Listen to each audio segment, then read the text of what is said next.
Chapter 23. Northrend. There was an odd sense of coming home. As the shore came into view, Arthas remembered the first time he had arrived here, his heart full of pain at Jaina and Uther's betrayal, aching at the necessity of what he had been forced to do at Stratholme. So much had happened that it felt like a lifetime ago. He had come then with vengeance in his heart, to kill the demon lord responsible for turning his people into walking dead. Now, he ruled those walking dead, and was allies with Kel'Thuzad. Strange, the twists and turns of fate. He did not feel the cold, as he had then, nor did the men who had followed him so loyally. Death dulled sensations for such things. Only the human necromancers bundled up against the icy wind that sighed and moaned at the snow that began to drift lazily downward as they made anchor and debarked. Arthas moved stiffly from the rowboat onto the shore. He might not feel the cold of this place, but his powers and his physical self were weak. As soon as his feet touched the earth, Arthas felt him, the Lich King, not in his mind, not speaking to him through Frostmourne, although the runeblade's feeble glow strengthened slightly. No, Arthas sensed him here, his master, as he had not before, and there was a prickling sensation of increased threat. He turned back to the rest of those who were following him ashore. Ghouls, specters, shades, abominations, necromancers. "We must make haste!" he cried. "Something is out there threatening the Lich King. We must reach Icecrown quickly." "My lord!" one of the necromancers cried and pointed. Arthas whirled, drawing Frostmourne. Through the veil of the falling snow he could see golden red shapes hovering in the air. They drew closer, and his eyes narrowed in surprise and anger as he recognized the creatures and realized who their master must be. Dragonhawks. He was astonished. He had all but exterminated the High Elves. How could it be that any of them survived sufficiently to regroup, let alone determine where he had gone and confront him here? A slow smile spread across his handsome features, and he felt the sneaking sensation of admiration. The Dragonhawks came closer. He lifted Frostmourne in salute. "I have to admit," he shouted, "I am surprised to see Quel'Dorei here. I would have thought the cold too unpleasant for so delicate a people." "Prince Arthas!" Its beast hovering above Arthas. His voice rang clear and bright and strong. "You do not see Quel'Dorei here. We are the Sindorei, the Blood Elves. We have sworn to avenge the ghosts of Quel'Thalas. This dead land will be cleansed. The disgusting things you have created will rest properly at last. And you, Butcher, will finally receive your just punishment." He was amused for a moment. Their numbers were not insignificant. Arthas realized that he was most likely looking at the last few of an all but extinct race, and they had come just for him. Then his smugness faded into irritation. Despite his wearied state, anger filled his voice as he cried, "Northrend belongs to the Scourge, elf, and you will soon join them. You made a terrible mistake by coming here." More Dragonhawks appeared, along with rangers on foot. Arrows flew through the skies, seemingly as numerous as snowflakes, pepping the undead as they charged. Most of them, however, did not fall. The sting of arrows, as long as it did not pierce a vital spot, troubled them not at all. Not bothering to even mount invincible, Arthas charged in. Frostmourne hungered. It seemed to gather energy and strength, as did Arthas himself, with each of the bright, shining souls it consumed. In the midst of the clamor of battle, he heard a voice that was deep and cold as Northrend itself called out from a hill above them.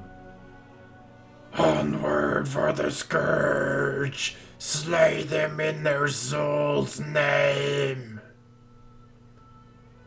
Despite all he had seen, despite all he had done, Arthas felt a deep chill sweep over him at the sound of that bone-cold voice. He risked a quick glance upward, and his eyes widened at what he beheld. Nerubians. Of course, this was their homeland. His heart lifted as they poured forth. He could make out their shapes through the snow, the familiar, unsettling, scuttling speed with which the spidery beings descended on their prey. Arthas had to give these so-called Sindarai credit.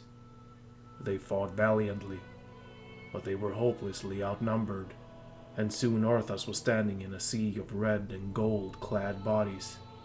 He raised his hand, and one by one, the dead elves twitched and lurched to their feet, staring at him glassy-eyed.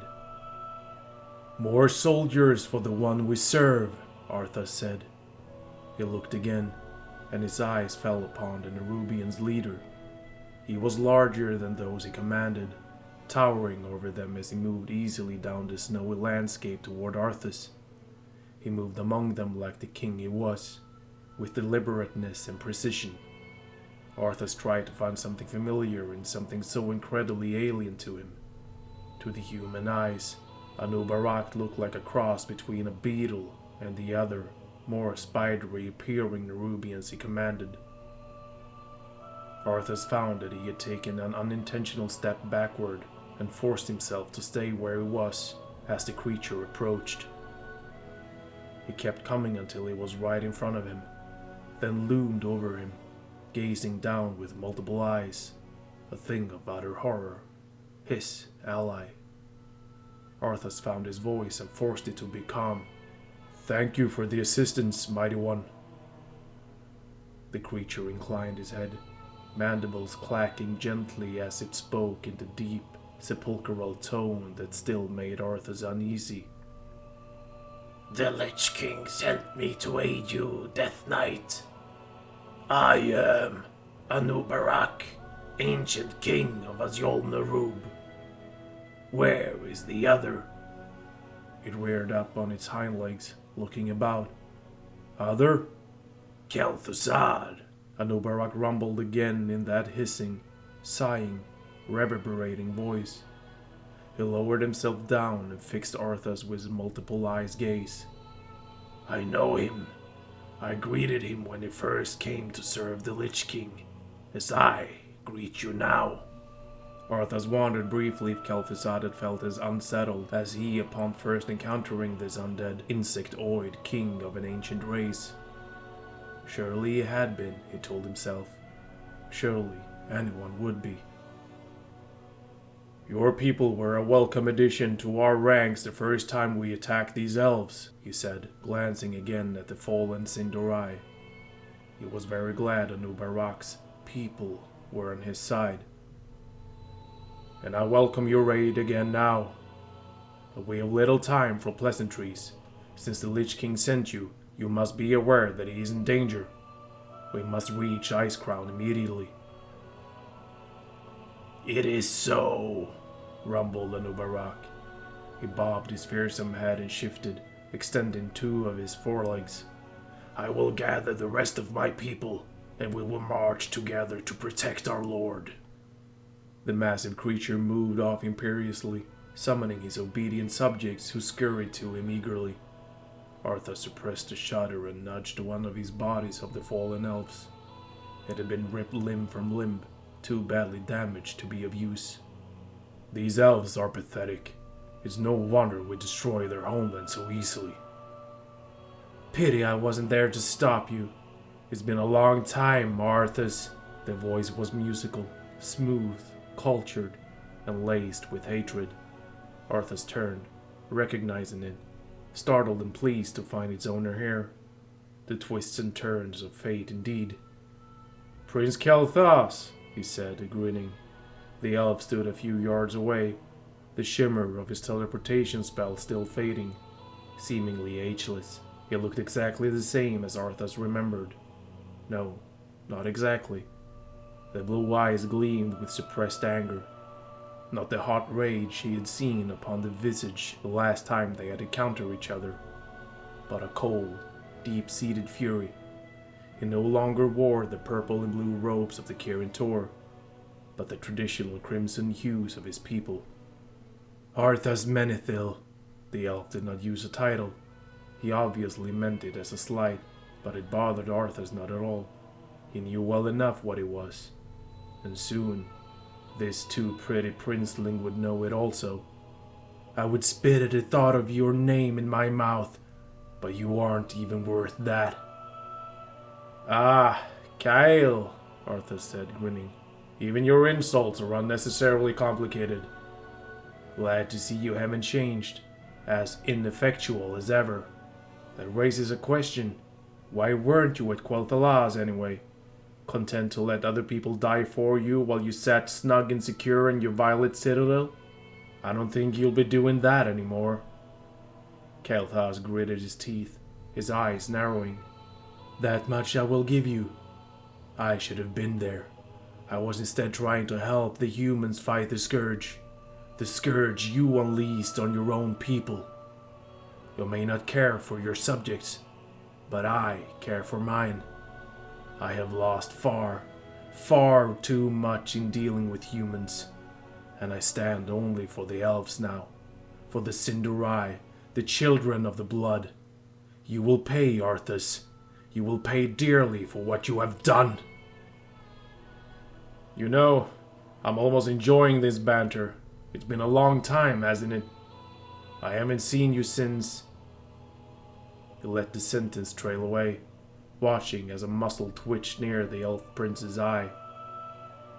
Yes, Quel'Thas remembered stumbling across Jaina and Arthas locked in a deep kiss. The memory briefly unsettled Arthas as well, and the pleasure it took in inflicting the torment upon Quel'Thas soured ever so slightly. I must say, though, I'm rather disappointed in these elves you lead. I'd hoped for a better fight. Maybe I kill all the ones with spirits in Quel'Thalas. Kale didn't rise to debate. What you have faced here was merely a scouting force. Don't worry, Arthas. You'll have a good challenge shortly. I assure you that defending Lord Illidan's army will be far more difficult. The prince's full lips twisted in amusement as Arthas started at the name. Illidan? He's behind this invasion? Damn it. It would have been better if he had killed Tichondrius himself, rather than involving the Kaldurai. He'd known Illidan was power-hungry. He just hadn't realized that the Night Elf would evolve into so great a threat. He is. Our forces are vast, Arthas. The silky, rich voice was laced now with delight. The bastard was really enjoying this. Even now, they marched upon Ice-Crown Glacier. You'll never make it in time to save your precious Lich King. Consider this payment for Quel'Thalas and other insults. Other insults? Arthas grinned. Perhaps you'd like the details of these other insults. Shall I tell you what it was like to hold her in my arms? To taste her? To hear her call out my... The pain was worse than it had ever been before. Arthas crumbled to his knees. His vision went red. Again he saw the Lich King. Ner'zhul. He recalled that Nubarak had named him, trapped in the icy prison. Make haste! The Lich King cried. My enemies draw near. Our time is almost spent. Are you well, Death Knight?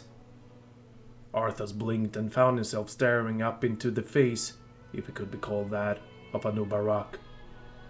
A long, arcanid leg was extended toward him, offering him assistance. He hesitated, but he was too weak to rise unaided. Steeling himself, he gripped it and rose. It was like a stick in his hand, dried and almost mummified to the touch. He let go as soon as he could stand by himself. My powers are weakening, but I'll be all right. He took a steadying breath and glanced around. Where is Quel'Thas? Gone. The voice was cold as stone and laced with displeasure. He used his magic to teleport away before we could rend him to pieces. The cowardly mage trick of teleportation again. If only Arthas' necromancers were capable of such, the Lich King would not be in the danger he was in. Arthas recalled the other corpses and knew that such would indeed have been Kel'Thas's fate. "I hate to say it," he said, "but the damned elf was right." He turned to his intimidating ally. "Anubarak, I had another vision. The Lich King is in immediate peril. They're closing in on him. Illidan and Kel'Thas will never reach the glacier in time." "I failed." Anubarak did not seem at all perturbed. "Overland, perhaps not," agreed the mammoth creature. "It is a long and arduous voyage. But there is another route we might take, Death Knight.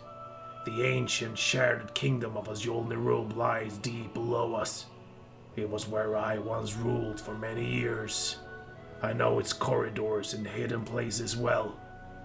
Though it has fallen on dark times, it could provide us a direct shortcut to the glacier." Arthas looked up. As the raven flew, it was not that long a journey, but across the ice and the mountains that reared up before them. "You're certain we can reach the glacier through these tunnels?" he asked. "Nothing is certain, Death Knight." For a moment, it sounded like the Nerubian was smirking. "The ruins will be perilous, but it's worth the risk." "Fallen on dark times," a curious phrase for an ancient, dead spider lord to use. Arthas wondered what that meant. He supposed he was about to find out. Anubarak and his subjects set a brisk pace, heading due north. Arthas and his scourge followers fell into step, and soon the ocean was left behind. The sun moved quickly across the dim sky. Low on the horizon, the long night was coming. As they marched, Arthas sent some of his warriors to gather what tree limbs and sticks they could. They would burn through many a torch passing through the dangerous subterranean kingdom. After several hours of excruciatingly slow progress, the undead could not truly feel the cold, but the wind and snow slowed them. Arthas knew that despite Anubarak's nearly wry words, one thing actually was certain. He never would have made it in time to save the Lich King, and thus himself, by heading overland. In the end, it was self-preservation that drove him so hard. The Lich King had found him, had made him into what he was now, had granted him great power. Arthas knew and appreciated it, but his debt to the Lich King was nothing of loyalty. If this great being was slain, there was no doubt that Arthas would be the next to die, and, as he had told Uther, he intended to live forever. At last, they reached the gates. So covered with ice and snow were they that Arthas did not immediately recognize them as such, but Anubarak halted, reared up, and spread wide 2 of his 8 legs, indicating what lay ahead of them.